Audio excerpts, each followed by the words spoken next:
Hi there, it's Bill with the Doomer Bloomer podcast. Now, if you're a listener to the show, you know that I've been doing this for a long time. But now there's an easier way to make a podcast. If you haven't heard about Anchor, let me explain. It's free. There's creation tools that allow you to record and edit your podcast right from your computer or phone. The Anchor app will distribute your podcast for you so it can be heard on Spotify, Apple, Google, Stitcher, and many more. And you can make money from your podcast with no minimum listenership. It's everything you need to make a podcast in one place. Download the free Anchor app or go to anchor.fm to get started. Cheers.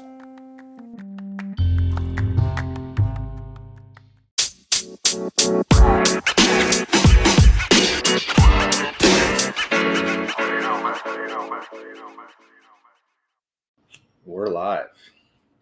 Welcome back to the Doomer Bloomer podcast with Will S.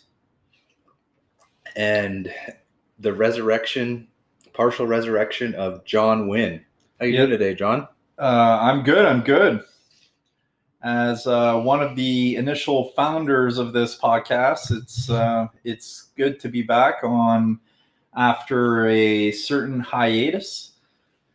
And I have no idea if people are actually even wondering if why I was on a hiatus. Well, it's pretty simple. We were both on a hiatus at a certain point for a few months, but I just decided to pursue a new business venture and all that. It's been taking a lot of time, and it's proven to have quite a bit of unforeseen challenges and all that. But so the reason why we say it's a partial resurrection, so I'm not going to be on every episode like I was on the first season, but I would definitely like to reappear here and there. I really like where Bill is taking this, the vision of this podcast. I think ultimately this podcast is going to help a lot of people, people that are, maybe not in the best of places with their lives. And I think considering my experience and your experience, this is something we've been through ourselves, hence the name Doomer Bloomer podcast. And we just hope we can put out some positivity out there. What a touch of humor. On that note, happy Zombie Jesus weekend. Yeah, or happy bunny day that lays eggs. We love to see it. We love to see the chicken bunny. It's been almost 2 years now of this podcast. No, it's been 2 years to the day, no? Pretty much. Yeah. It's wasn't sure where things were going to go starting in 2019, but we have the website now, the YouTube channel, the Twitter page, the Facebook page, yep, LinkedIn page. We're out there. We're available for creating dialogues, conversations with people. I've had 7 guests on in the last 10 weeks at least. Pretty interesting. And you've released them once you got the ransom money paid? Yeah. That. By the way, I'm being held captive here. Please help. Please send the authorities. Yes. I didn't want to be here. No, I'm joking, but very interesting that you I really we had discussed doing that eventually, but while I was on hiatus, or should I say I got murdered by Tom Wintergreen or whatever. The reason I just gave for business and all that is a lie. I got murdered by Tom, but thanks to zombie Zombie Jesus and the great chicken bunny. I'm here, partially resurrected. That's right. Yeah. We've also switched our podcast provider, our service. We now use Anchor by Spotify. It's been a great new platform. I can only see it becoming even better in the future with more integrations to other services. We're also on Podchaser. It's one of the largest aggregated podcast websites in the world. Think of it like the Google of podcasting. If you want to like, share, subscribe, leave us a comment or review, it really helps out the show. On that note, John, what would you like to talk about this Easter weekend? We can keep it as short as long as you want. Yeah. Well, I just I know you have a couple topics you want to riff on. Me, I want to keep it like open form, but there was something that we talked about prior to going on the air. When we're just chatting between ourselves, how I'm kind of feel like, everyone in this type of culture war, between leftists and far right people, or even now, like people that are in the middle, moderate right to moderate liberals. Everyone is disagreeing with each other and all that stuff. And with COVID now, I mean, I really feel sorry for the upcoming generation. I mean, I'm going to be close. I was born in the early 80s, and even people that are in my age range, I can tell like we've become a lot more weak than our predecessors. And even I'm guilty of this, like complaining about shit when, I mean, the comforts and all the stuff we have like in this world is never before seen wealth. And I mean, I do fairly well for myself, and I just feel sorry for so when I look at people even younger than me, and you for that matter. We're talking ages like 20, what do you think, 25? Let's say 20 to 25, or let's say like teenagers, which is teenagers to 20. That's like even a newer generation. Kind of, it's like a half generation. But yeah, I would say let's say from 14 all the way to say like 28. It really, I mean, their paradigm, the way they grew up and the way I grew up is completely different. I didn't grow up, like I remember the first time laying my hands on an internet computer at a friend's place. This is like in 95 or 96. I mean, it blew my mind away. And, basically what I did is I just did a few searches on Yahoo and played Duke Nukem on a network, which I thought which completely blew my mind. And man, did I have a lot of fun. I've always been a fan of technology, always liked technology and all that, but it just wasn't common.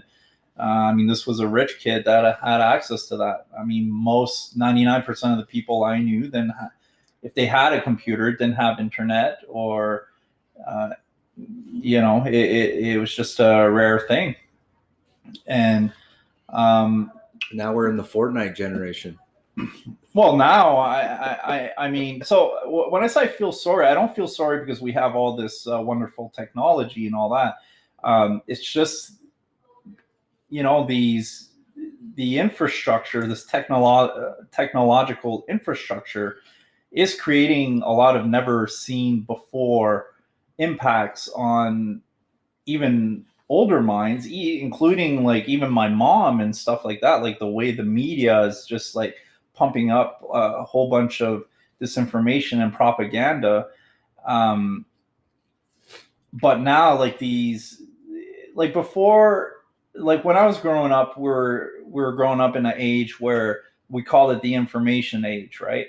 Where we're having more and more access to information.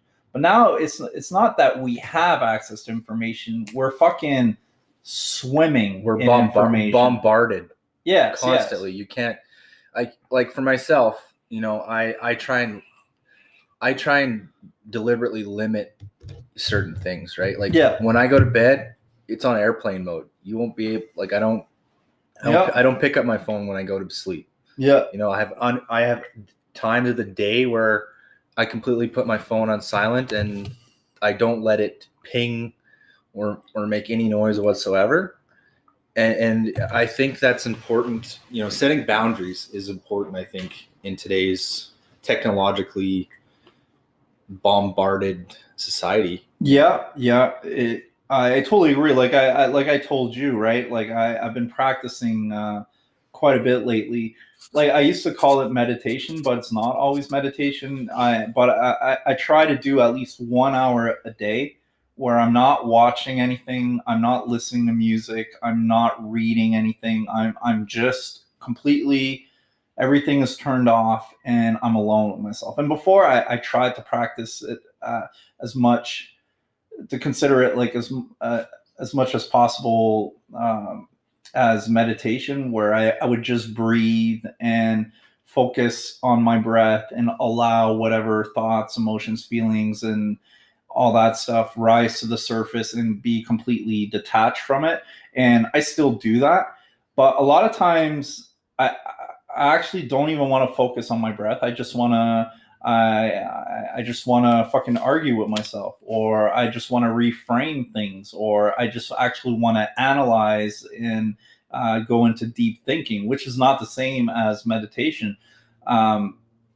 So within that hour, I will just allow myself to be as inwards as possible with my own self, without any fucking distractions. And that this is something that most people aren't going through anymore, and hence the reason why there's so much brainwashing. There's like religion. I've never been a fan of religion. I wouldn't consider myself necessarily an atheist. I would probably fall more in the category of an agnostic. I'm definitely atheistic when it comes to the mainstream religions, monotheistic religions. I do have a proclivity to Eastern philosophies and even more ancient philosophies, or even more contemporary ones also.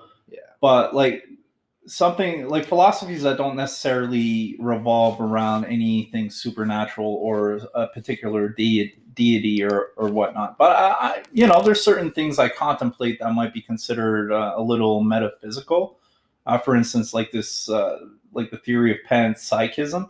But it really doesn't matter. Like my point here is like we had structures or institutions, religious, for instance, that have that are breaking down, and I don't think necessarily is a bad thing. However, religions and faith and stuff like that is definitely part of our genetic makeup. Across all cultures, it's there. So it seems human beings need something greater than themselves to reorient themselves towards to. And not having that in place for them is leaving a void for a lot of people. And now we have like a whole civilization that's floating in all kinds of absurd information and disinformation. So what do you think like that void is going to do? Is going to get filled up by all this soup of nonsense floating around. And that's why you have like these nonsensical fucking groups like the far leftists and these idiots from QAnon, fucking spewing out the most ridiculous shit. Ultimately, I hope from a bird's eye view, like when I take a bird's eye view perspective, I've talked about this before. It's almost like for any new homeostasis, be it on the individual level or on a societal level, you kind of need an agent of chaos to shake things up, so a new equilibrium can take place eventually, right? So you've got these far leftists that are screaming all kinds of nonsense about critical race theory, and the thing is, there's partial of truths in what they're saying, be it like when it comes to sex, the sexes, sexual orientation, races, the gender wars, and all that. It's not like everything they're saying is 110% untrue, but there's so many lies and completely made up crap in there that they're kind of like destroying their own points themselves. And I think a part of it is just like this is are people that feel completely hopeless. Yep. And they also they feel hopeless because like life is so kind of like secure. It's almost like too secure, right? There's so like the crime rates have dropped exponentially. Like humans have never been safer ever. Their basic needs are met, and we've automatically moved to at least to the middle part of the Maslow's hierarchy of needs. Exactly, right? You have security, you have food, you have a shelter, place to live. Mm-hmm. That's been provided by your family, your family situation, your living situation. Yeah. And it's difficult to know a life without that. Yeah. The basic needs. The basic needs have been fully met, and it's not even a thought anymore, right? It's not even something. There's something freeing when you're like, if I need to eat, I got to do this, right? And you're like, well, I can't go out without eating. So like if you're living in, say, the caveman era or whatever, and you're like, I gotta move, I gotta get up my ass because we're not gonna survive. There's something freeing about that, right? There's something liberating that you don't like. Not having a choice sometimes feels more liberating than having 10 million choices, but especially when all you're contemplating are insignificant choices. Should I buy the next T-Pain CD? Wow, that's an old reference. T-Pain. Has anyone ever heard of T-Pain at this point? God, I don't know why this guy popped in my head. Or should I buy the 6ix9ine CD? Should I go for Snitch or Pain? For stitching or pain? But anyways, it's like, does it really matter like what type of fucking biscuits you buy for your dog, or I actually feed our pets. We fucking give them meat and organ meat. None of that fucking processed bullshit. And our animals are healthy. But anyways, yeah, we're faced with a bombardment of different choices every single day that really don't have like a significant, that really aren't choices of importance, right? And the fact that our basic needs are constantly covered, I think like we're at this point in the Maslow pyramid where we're struggling with the human connection aspect. Well, we've become a tribal society to a city state, and now we're a global society. And your tribe now has kind of, in my opinion, has migrated onto the internet, right? Like what tribe mentality are we going to subscribe to on the daily basis, right? Definitely. And you were mentioning yesterday, like even 15 years ago, being gay or having like a little bit of makeup or something like that would like automatically ostracize you. It would ostracize you in a lot of in a lot of groups and communities and all that. Like definitely when I grew up, like being gay was like one of like the worst things that you could be, type of thing. You know, and we're talking from a North American culture, right? Like in others, which was a lot more tolerant than like I would say at least 50% of the other cultures out there when it comes to that stuff, right? Absolutely. Yeah, and I mean, it's not like gays were completely off the radar at that time. It was just something considered like really, it was fringe, definitely. It was fringe. It was definitely fringe. And I guess that's where I'm getting back to this kind of like elastic between the two polarizations, like, you know, especially when it comes to the culture war, if you will, the right and the left narrative, is once that elastic breaks and the cookie crumbles where it may, I think it's, you know, we're going to disregard a lot of the leftist craziness, but also on the right's craziness, right? Like being gay already now sounds so vanilla. It's like, oh, really?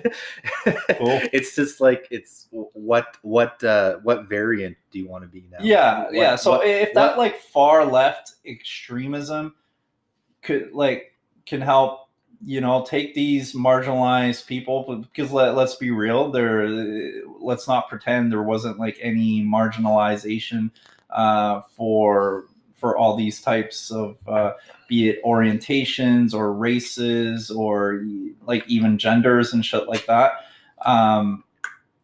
Now it's going to be, it's all this stuff is not going to be a big deal anymore if like the rest of the nonsense from that side of the narrative is over. Because now even the right, like, you never hear the right spewing some fucking really ignorant shit, because like they know. I mean, well, it's like, whoa, I mean, we're just saying maybe we should like keep our borders a little bit more secure.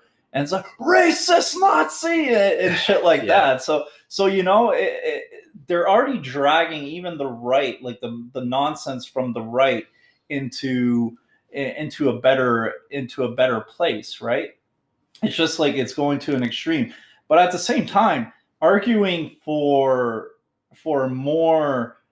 a better process on immigration, there's absolutely nothing wrong with that. If you have like a set amount of resources and spots available and all that, I mean, obviously I'm not against immigration. My wife, she's a native Filipina. You know what I mean? It would be completely, but that's supposedly though, like when white guys have Asian partners, especially when it's a white guy with an Asian lady, it's a form of racism. I saw that bullshit on Twitter. Oh, really? And this is the type of bullshit that really's got to stop, man. Oh, really? I've dedicated my life. I've never had a better partner in my life, and that makes me a racist because it's a form of domination and fetishization of a culture and a race. That's the fucking bullshit that really has to stop, man. Are you fucking kidding me, man? Seriously, there's not one single person more important to me than my wife, and there's going to be people arguing that I'm a racist piece of shit because I capitalized on my white privilege to you know, hook up with her or whatnot. I mean, that's the type of crap that I really can't stand. And that's the bullshit that ultimately I truly hope, I'm hopeful that when that crap falls, you know, we're going to have a new norm where, yeah, I'm black and I'm a conservative, or, and I'm a gay black conservative. Yeah, exactly. Because it really doesn't matter that, you know, it doesn't matter anymore. No, right? And why should it? Because it really, it's more important, I think, what are you contributing or working towards in your life? Yeah. Regardless of your background, your race, your ethnicity, your sexual orientation. You know, like if you look at the Doomer Bloomer logo, yeah, like there's so much symbolism in that design. There's rainbows on there. There's going from the darker side of the shadow. Yeah. Money, spiritual integration, whether you believe in that from a religious perspective or just a psychological perspective, or philosophical, and like the all-seeing eye, looking deeper into your own consciousness, right? Like we talk about psychedelics on this podcast. Yeah. We're looking to find the doomers and the bloomers, the people who are marginalized, the people who have talent or hidden talents that are, trying to work towards a better and more cohesive and less bleak future. The 4-year election cycles are exactly what they are. 4-year election cycles. Yeah. We have to stop thinking beyond 4-year election cycles and think about where we're going to be in 10, 20, 30, 40, 50 years. Yeah. And stop being so hell bent on fighting each other, our internet tribes back and forth. Yeah. And really coming to know mutual agreement or conclusion, because if you're so close-minded that you will not be willing to ask questions or learn or try and understand another person's perspective, like we've talked about having flat earthers on this podcast. Mm-hmm. We've talked about having feminists on this podcast. Like we're not trying to, like, we're just trying to. Well, the thing is we can't, like the concept of free speech is being able to live with people even if you completely disagree with them on certain things, right? I don't think I'll ever agree the earth is flat, but I'm not going to persecute them or cancel them, right? It's this authoritarian type of, and I would say this is the most troubling thing about the left, is this authoritarian they're trying to be the moral authority over people and civilization as a whole. Like they have all the answers. Like they have, or this is the one and best and only way of thinking, being, doing. Yeah, and anything creating. that falls from that train of morals and all that is automatically to be eliminated. I think I've talked about this book before, but the Lucifer Principle is definitely a book that comes to mind on the what's going on right now. It's as old as time itself, but and Jordan Peterson talks about this too, like this concept of ideological possession, right? And hence, when we get back to, I feel sorry for these newer generations, because even we're impacted and we didn't grow up like that. Is like these voids that are just being, it's almost like this giant ass, like God's ass in the sky. There's like this big tube, and it's just like fucking flowing directly in our brains, and it's like, right now media is so powerful. It's powerful because you're most people are tribal, like you said, and they're going to want to go on the side where it doesn't put you in danger of ostracization, and it doesn't put you in danger as being labeled as something that will get your, like that's why cancellation is so dangerous, because it's a very powerful means of coercion, especially when it's being spewed on mainstream channels, right? Mm-hmm. When like the mainstream media, if you will, are constantly blaring out propaganda that suits their own, I don't want to say narrative again, but their own political views or so on and all that. and anything that goes against what they're saying is to be eliminated. Well, then you're creating. I mean, these are young minds, and even like the older people, they don't want to be on the wrong side of history and so on. So people are being brainwashed in a very insidious way to not be able to think for themselves, and to ultimately become pawns. And it's going to be harder and harder, because you've got tech. The way tech is they fucking specifically engineer everything to hit those dopamine receptors, so you're actually addicted to everything, right? So and plus they're going to tailor everything that you will see what you're interested in, so your eyes are glued on your fucking phone, your laptop, or your TV.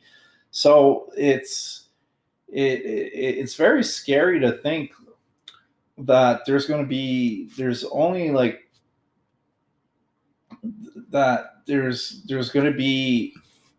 a whole generation that's hypersensitive, extremely malleable. Yeah. All right. Yeah, so what I was saying, like you've got like a generation now that is extremely malleable, that is never really have to go through a lot of the suffering that the humankind last hard times generation would have been the World War II generation, right? Yeah. Realistically, yeah. Since 1945 onward, we've been in a period of pretty good times. Opulence, yeah. I mean, there's been some. I mean, the 2008 crash in the U.S. I mean, it was pretty severe. Like supposedly, for every percentage, the rate of unemployment goes up by. So, say unemployment is 5% in the U.S. If it goes up to 6%, well, it's automatically 50,000 more people are going to die. So, I mean, poverty does have a severe impact, and I think that's I think that's why this rise of communism too is on the rise. I follow Stefan Arnio, and he said that but he's written a book, Hard Times Create Strong Men, but the people who are now in political power went through the 1960s and 70s, in liberal arts degrees, and that sort of background and mentality. And now that they're in positions of power, we're starting to see the socialism and the communism ideas infiltrate the society, right? Yeah. Like from an institutional perspective. Yeah. And I'm not against having safety social nets or things like that. Mm-hmm. But, we don't also want to create a society like, well,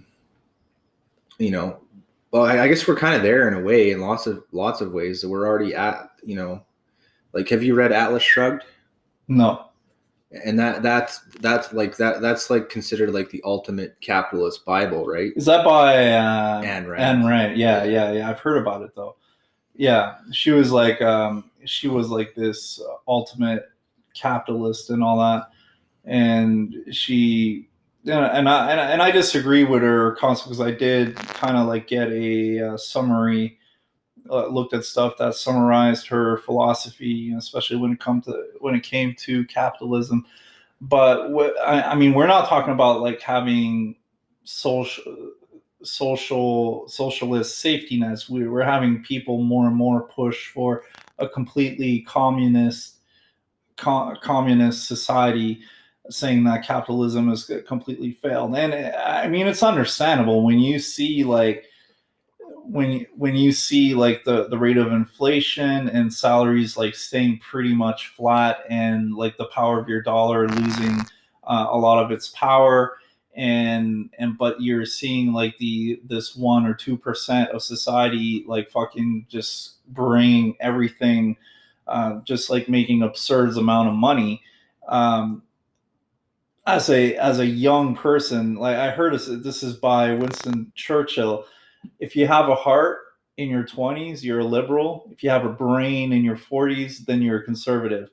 So it's understandable that you're going to be like, well, this ain't right. Like the general population is not going anywhere, while just a few big heads are like fucking making like fucking countries.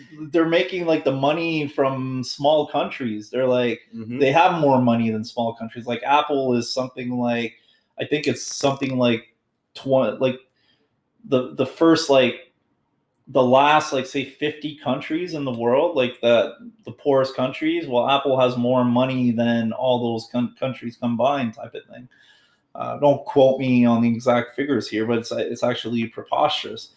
So you can understand the sentiment, but you got a bunch of fucking brainwashed people saying that the best way that they understand, that all the other experiments failed, but this time they got the key to fucking make it that this time it's going to work. Like this argument that communism is, that wasn't real communism, be it in Russia or in Cuba or whatever, or Venezuela or whatever. No, that wasn't good communism. Man, communism is simple. You have like a small group of people, which is the state or the government, running every single fucking aspect of the economy. You know? Right. And that's I think that's something we want to avoid, personally. Well, hell yeah, we want to avoid that, man. Like China was smart. They basically, technically it's still communism, but it's only when they started industrializing. Well, no, integrating the concepts of capitalism. Basically, they allow people to start businesses and all that, as long as they have the ultimate control over those businesses, right? It's like, okay, do your thing. They allowed the free market to happen, but ultimately they're the ones still ultimately have like the ultimate control on what's going on. And I mean, I don't know enough about China to go into the intricacies and all that, but ultimately, I mean, they're making a big brother state. I mean, they now have like a social rating.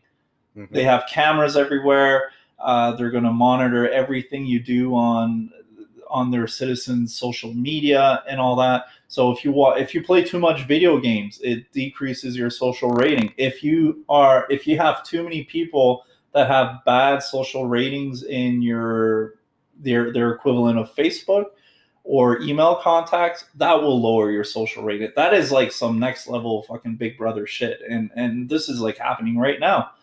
I mean, they're doing it. They're doing it right now. And how can you have that? That's the thing. Like I think people, what they think is that communism is like, oh, us as a group. It might work in small groups, like maybe in a tribal, maybe a few thousand people in a community, but that's like the essence of democracy. But like we're talking about millions or billions of people, and how do you think like the fair exchange of goods is going to happen? Like you're going to have like this central authority that enforces everything with an iron fist to make it work. To try to make it work. Ultimately, it's going to fail. I believe that the world needs to become more Tao centered. Yeah, and that's always been my version of leadership as well. Like in my personal opinion, the reason why the world has as many problems and divisions and lack of perceived lack of resources that we do is that we do not think about what we are contributing to the world. We think about what we can get from the world. Mm-hmm. And if you are really concerned about creating value in your life, you have to really switch your perspective on what am I getting out of this to what can I give to this? How can I serve? Your internal dialogue and your way of being and thinking and doing, or just being, the people that end up, with the most wealth and abundance and health and happiness and all of the things that we talk about in the 9 pillars or the 10 pillars on the podcast, they're creating value, right? And whether that be making statues out of butter, like that was something we talked about on one of my guests. Oh wow. But like you need to you have to come from that place inside of you that says, what am I giving, and not what am I taking, and if you start there, and if everyone had that thought collectively, Mm-hmm. I think we would be in a much better place societally and culturally. Mm-hmm. And that's just been my view on leadership pretty much since I've read the Tao Te Ching by Lao Tzu, and to a further or lesser degree, Wayne Dyer and his interpretation, of that document, in his book, Change Your Thoughts, Change Your Life. Yeah. And it's given me that's the book that kind of like took you out of one of your darkest places in your life, correct? By Wayne Dyer there? It basically took me from the doomer phase of my life when I was 25, 26. And yeah, it basically flipped the script and the switch in my core being, that I wasn't coming or operating from a place of abundance. I was coming from a place of scarcity. Yeah. And poverty mindset, mostly because of my family upbringing and programming. Yeah. And it was the start of my deprogramming, like my bad programming, or my ingrained programming. Mm-hmm. It helped me overcome that obstacle. And if you're listening or watching this podcast, you're going to find that there's one book or one person that sometimes just helps you. It helps you to come to a new place of understanding within yourself. Yeah. At least it did for me. And I constantly go back to that book. And it's not like you read that book and then your life got like perfect afterwards. I mean, I was still unemployed at the time. Yeah. But it helped me. It helped me understand that this too shall pass. Yes. That this is just one moment in time of your life. Yeah. And this is one phase of your life. This is a storm of your life. Like the Tao Te Ching talks a lot about nature and how life is cyclical, where you go through storms and you come back through the other cycle of the storm. And if you can actually take a step back and start realizing the cycles even before they happen, yes, that's when you actually become a true Taoist master. Yeah. And that could take a lifetime. You know what I mean? It definitely can. You can even like be intellectually aware, like, it's like when you're thinking with your neocortex, you can be aware that, yeah, these are good times right now, but that it can't last like that forever. Storms are going to happen, whether you want them. But like, it's like your chimp brain is still going to be like, oh no, this has got to live forever. Like trading is a very good example of that, right? If you're if anyone out there is familiar with trading, you know that, like, for instance, Bitcoin can't go up forever and ever and ever. It has to come down. It's a cycle, right? It's a bubble. It's a cycle. But like when you're actually in a position and you just see, like, for however how long, and you're like, oh, it's going up, it's going up. It's like your chimp brain, like the greed, the excitement, the euphoria that you get from seeing like your account just grow like right in front of you, it overrides that intellectual knowing that you have in your brain that no, this can't last forever. And that's when you get caught off guard. And that's why, like, when you say it can take a lifetime of that, that's so true. Because I read a curious book, maybe like last year and all that, called The Chimp Paradox, and it explained like the psychological landscape in an interesting way. This what, like, I've always been reading psychology books and literature on psychology since I was a teenager, so like the concepts weren't new to me, but it was explained in such a nicely imagined way that I think it would make sense for a lot of people, especially if they've never really dipped their toes in trying to understand, the fundamentals of psychology. So it's basically your limbic system is a fucking chimpanzee, and even though you have, and like your neocortex is like the human side of you. So even though you know something, it's like, that smoking is bad for you, but you might be able to stop for X amount of time. But then when for whatever reason you had a couple drinks and you're with friends, you see someone light up a cigarette, you had a bad day, you're automatically, your chimp brain is like, no, I want this, give it to me now. And even though you're like, no, I made all this effort to not, it's like, shut the fuck up, human.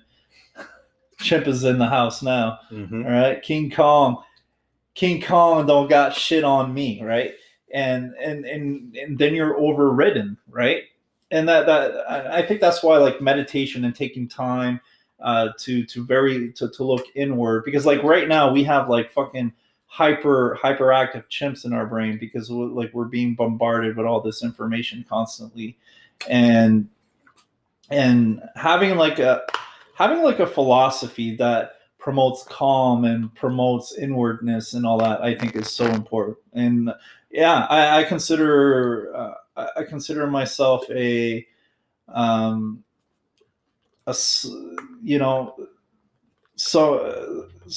that takes a lot of the progress I've made in my life due to Eastern philosophy, be it meditation, but just also kind of like the act of being in Western society, like where we're so focused on doing.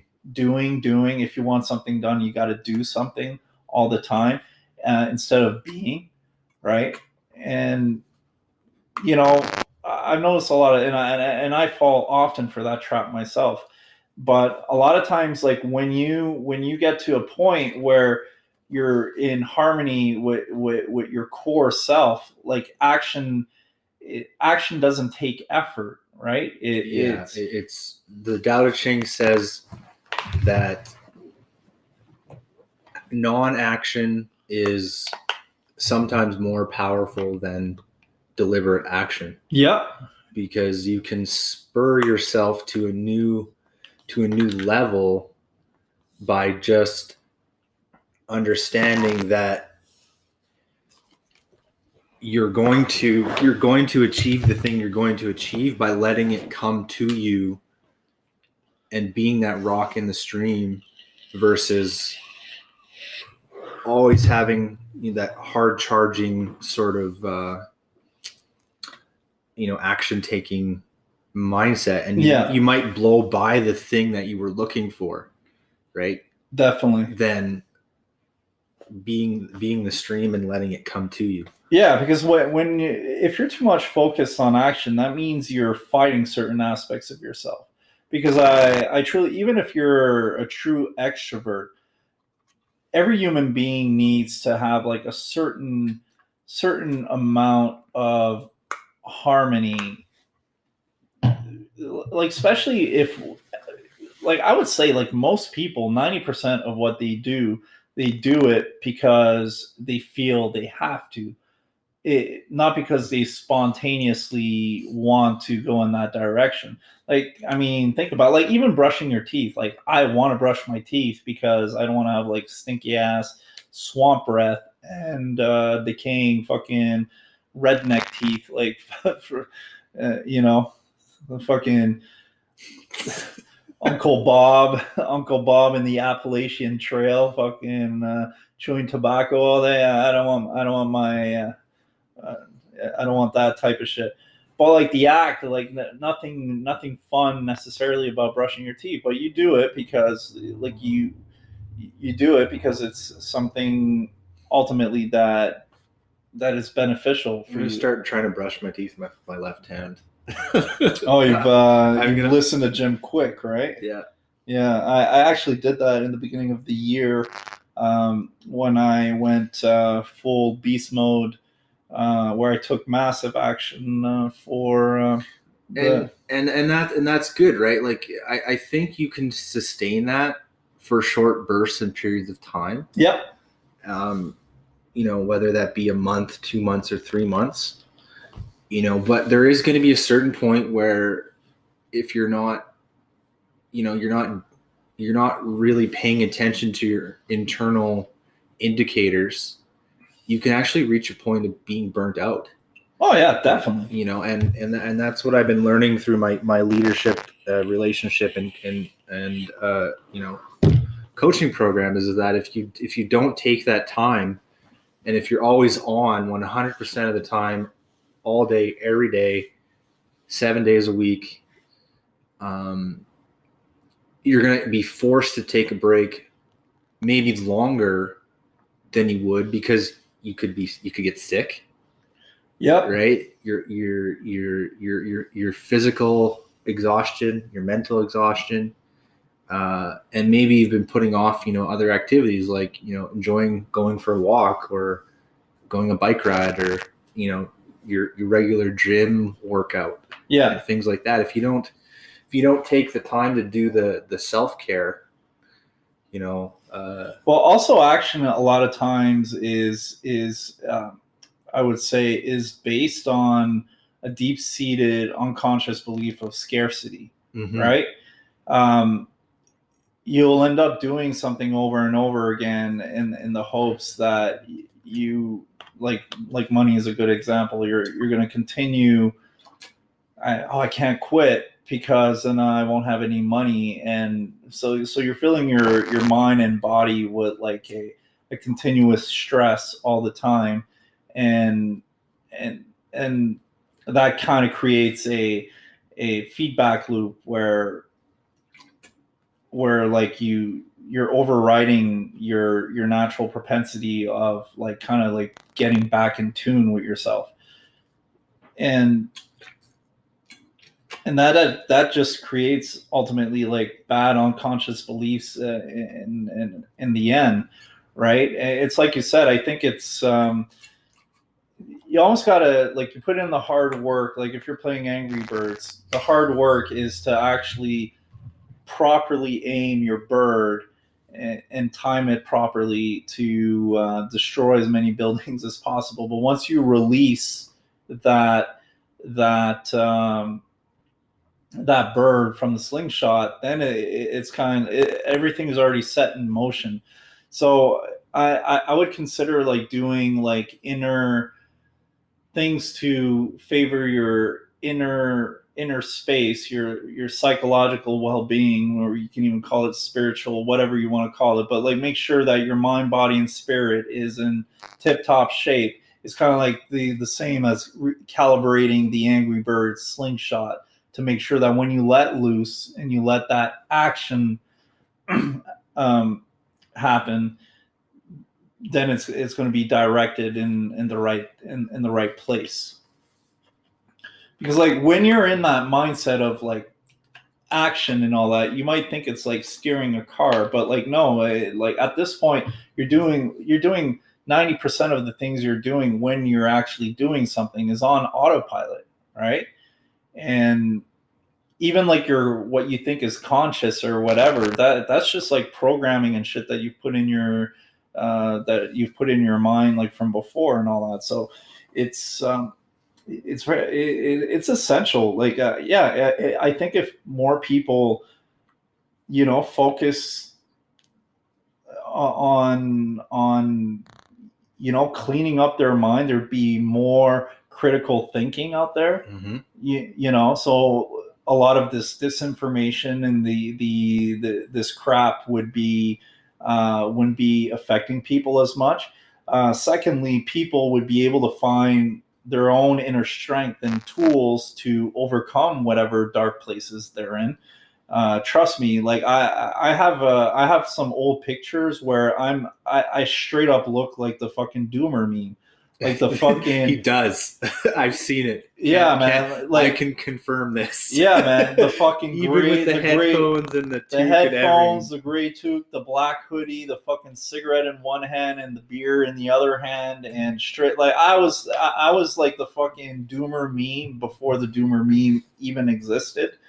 And when I started fucking making like concrete decisions in my life and took action. But before I took that action, it was actually going into deep reflection that made me to take those actions. That action came spontaneously to me because I actually had like real look yourself in the mirror type conversations with myself and be like, yo, enough is enough, right?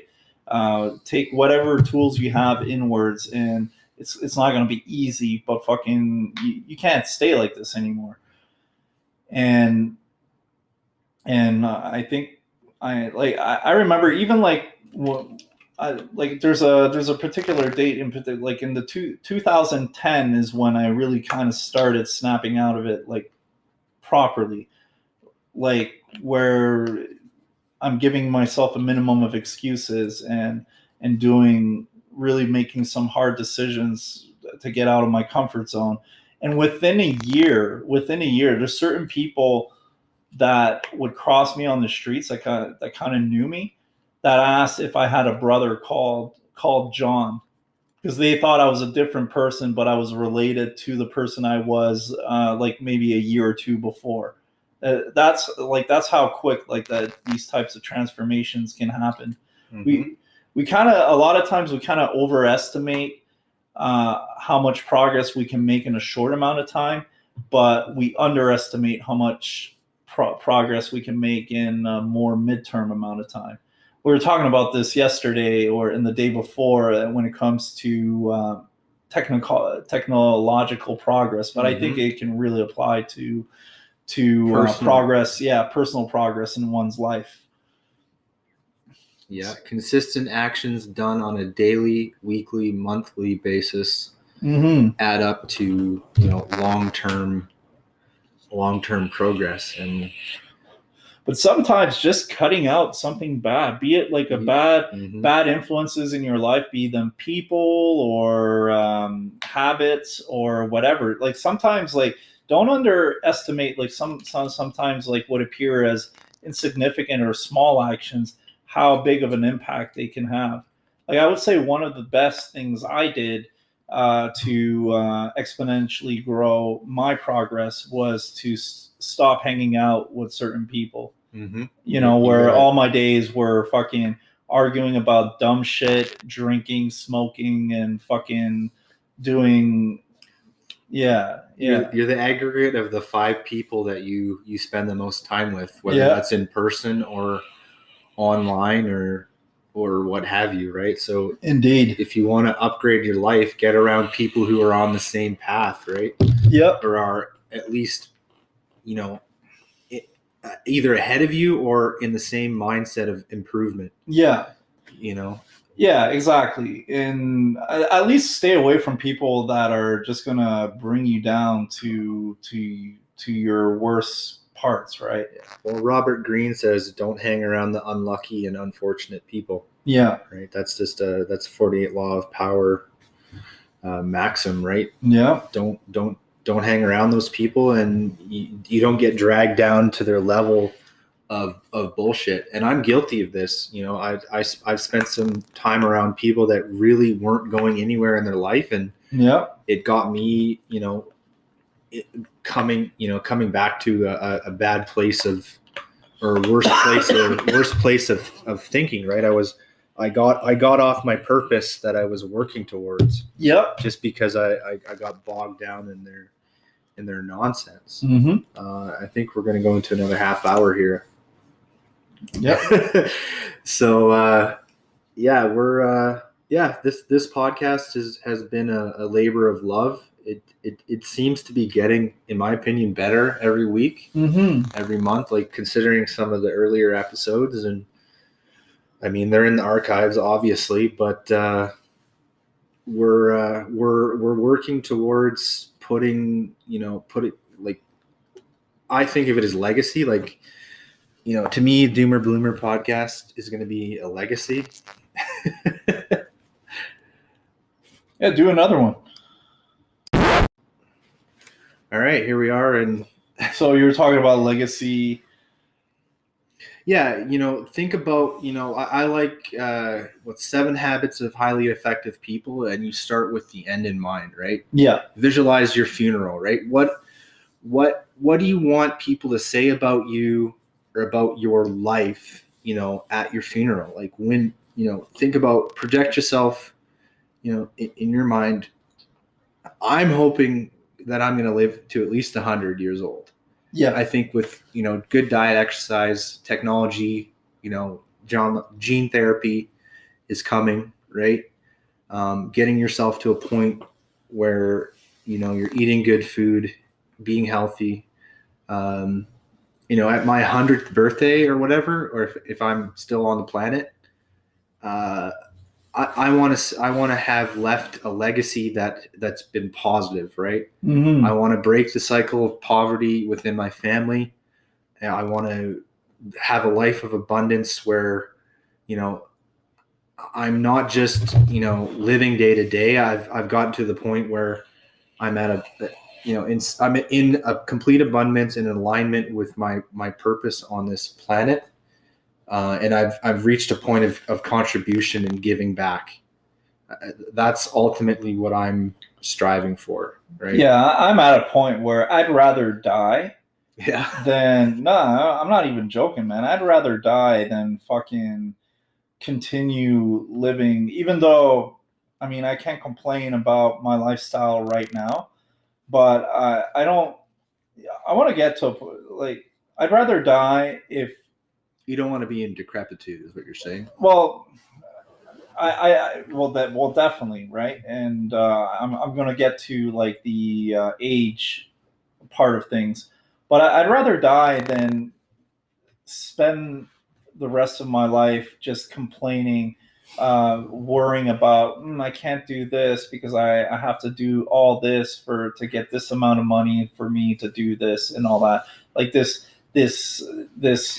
life of financial limitation that 99.9% of the fucking people on this planet are living by. But considering that what I've been able to accomplish up till now, when I look back at my past, there's absolutely no reason, in my opinion, that I couldn't I get to these next levels. And it's not like I don't appreciate. I actually greatly appreciate everything I have up till now. I definitely can't complain. That's not what I'm saying. If there's no progress being made, like if I already got up to this point, but I still have to, budget if I want to go like 1 month or 2 months on vacation or whatever. Like I want to be able. Like my next goal is to have enough money in the bank that if I'm like, you know what, I want to take the next year, 1 year to 18 months completely off what I'm doing and just focus on this, whatever pet project that I have in mind. And even if I don't make money with it, it's okay. I'm still going to be all right. Like that to me is ultimate freedom. Ultimate freedom is not like, oh, I have so much money I can buy like a whole bunch of cars and just go on vacation and do nothing and just I mean, that's definitely something I even do on occasion, but ultimately that's not how I want to live my life. How I want to live my life is being able to, if I have like a business idea, or I feel like, man, like the arts are really calling me. I want to do music, or I want to get into painting, or I want to write something, that I can be like, you know what, I'm going to dedicate this next period, this next year or year and a half or 2 years or whatever, to exclusively focus on this, right?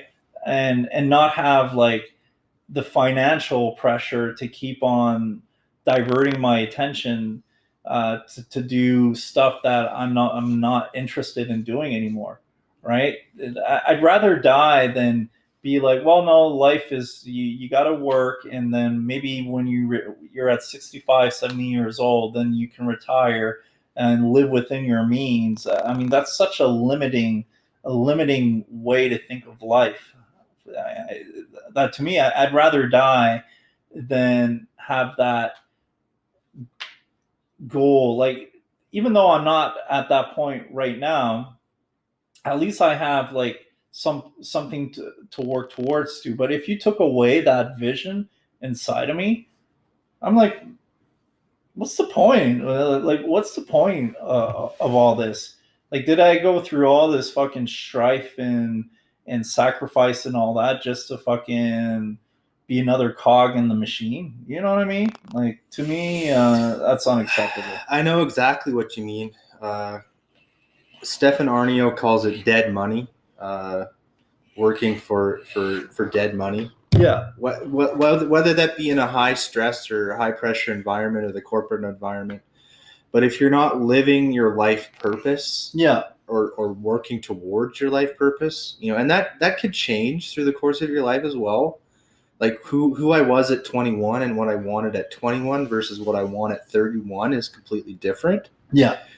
But there's still been that core belief inside of me that my life is not just the sum of its parts. It's that I'm directly in charge of where I'm going and where I want to be.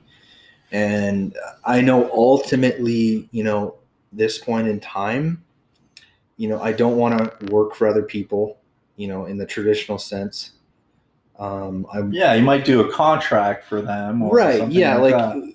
I would rather work with people than for people. Yeah, if that makes any sense. Yeah, right. Like, I'm not going to be the salaried or the T4 employee anymore. Yeah, I don't want to be in middle management. I want to work with people and collaborate with people to accomplish even bigger things, right? Yeah. Whether that be the Doomer Bloomer podcast, my other podcast, the Yukon Gold, and what I'm doing and working towards right now in selling, marketing, and learning copywriting. Even it's my ultimate, goal and purpose to contribute, to give something back and create value. So Yeah. I'm focusing on what I can give, not what I can get. And it's really become apparent that it is the way to create the life of freedom that you want, right? Mm-hmm. Health, wealth, happiness, freedom, virtue, travel, creativity, all the things in the 9 pillars that I talk about. And then ultimately, charity is one of the pillars I've added. So I actually have a 10th pillar now. And it's going a lot better for me, right? Like, I'm not wasting my time on activities and things that I don't want to do anymore. I'm putting my energy and efforts towards things that bring me joy and bring out the best of myself, and I'm not working, 10 or 12-hour days for somebody else, and then coming home and don't even have the energy to working in minus 40 to minus 50 degrees, and we're talking about Celsius, not Fahrenheit here, right? Although both are pretty damn fucking cold. So and maybe in the short term, like I may be sacrificing and giving up a little bit of money, but money is not the be all end all. It's just like anything. It's a means to an end to accomplish bigger, greater things, right? And if you really truly believe, as I do, money, money is infinite. It comes and goes, and it's more important that you're living in alignment with your purpose, I think. Yep. So you're talking about money. I was checking a crypto position I had. See, and speaking of money, right? And I think, in the next 5 to 10 years, I think we're going to be moving away from a fiat system to alternate forms of currency. It's become very apparent, walking even in downtown Edmonton the other day, there are businesses built around Bitcoin now. You wouldn't have seen that 10 years ago. Oh, hell no. I mean, PayPal just accepted crypto payments now. This is like just a few days ago. That's insane. We're going to live like, I'm really excited about the future. And I would say ultimately the reason why money is so important to me. And I just want to have enough money where I don't think about money, so I can actually look at this fucking crazy, amazing, like in its beauty, but also in its ugliness. Like I'm just fascinated by this world and where it's going, even with all the crap and bullshit in there. But I mean, yeah, like with the way like things are going, like. It's looking like when we imagine like cyberpunk fucking fiction and all that, it's looking more and more like that. With crypto, with all the amazing crypto projects going on, I mean, it is going to completely change the economy, but also like other technological things like genetic engineering, fucking cybernetic engineering, where we're merging more and more with technology, AI, and so on. I want to have enough money so I can ultimately be able to have access to rejuvenation therapies, where when I'm 60, 70 years old, I'll be able to be biologically the same as I was in my 30s and so on. And a lot of people must think, what's this guy on? Is he smoking crack or something? No, man. It's called reading and being updated on what's going on in these different fields, especially when it comes to life extension. I truly believe there's at least a 50% chance that within 20 to 30 years, there's going to be like treatments out there that you're going to take a 60, 70-year-old person and be able to revert their biological age. For people that are not familiar with that concept, just look at the Joe Rogan experience with David Sinclair, and you can also check out Dr. Olbrey. He wasn't on Joe Rogan, but he's another prominent figure in the life extension space. But it's unbelievable. It's unbelievable. I think it's possible, as long as when we get to the point where human beings can get their age reversed, and get another like 40 to 50 years extended on our current life expectancy. So instead of living old and decrepit till 80 to 100 years old, you live a nice vibrant life to 120, 130 years old. By that time, we're gonna have figured out on how to like straight up become pretty much immortal. So I mean, like, the world is changing, folks, like faster than a fucking TikTok video. Owned by the Chinese government. Yeah. Just like, if you thought Facebook and Google and all that was bad for data mining, what the fuck are you doing having TikTok on your phone? Like, I hope Bill, Bill is the one that kind of took over the podcast. Even though I'll be making guest appearances, I hope you don't put our podcast on TikTok, man. Fuck that app. I already have 3 different accounts, and I'm not adding in a fourth one. Okay. So we're on Facebook, Twitter. We're on. We have a LinkedIn page, a Facebook page, a Twitter page. We have an Instagram page. But that's as far as I'm going. Perfect. There's a reason why like multiple countries want to ban TikTok altogether. It's not because it's a dumb fucking app with dumb videos. Although, I mean, I find some entertaining.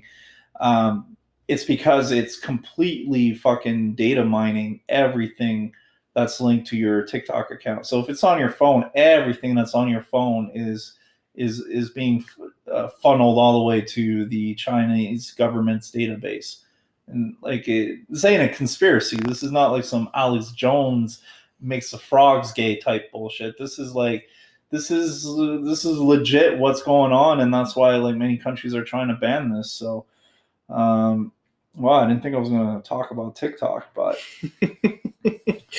well, we're coming on to the hour 20-minute mark here. Yeah. Well, I mean, I guess I had too much coffee because I could rant on and on. I guess like I had to, being a year off the podcast, I guess I had a few itches to scratch. But yeah, let's end it here. I think probably next time I'm on the podcast will be when we have another guest on too. I have an experience like Bill has that type of dynamic, and I'm looking forward to chatting it up with some strangers. Stranger danger. Yeah, we're actively looking at. We're on matchmaker.fm. It's like the Tinder for podcasts. We have a profile on there. We also have a profile on Podmatch as well.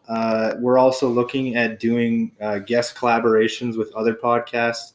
If you want to interview myself or John is open to that. We will be doing that in the future as well. And as always, we're on YouTube at the Doomer Bloomer Podcast, Twitter, Doomer Podcast, Instagram, Doomer Bloomers, Facebook, Doomer Bloomers. My personal Twitter is Bill_ETE on Twitter. I'm fairly active there. And as always, have yourself a happy and great, prosperous Easter weekend. Yes, sir. All right. Happy chicken rabbit day, and peace the fuck out.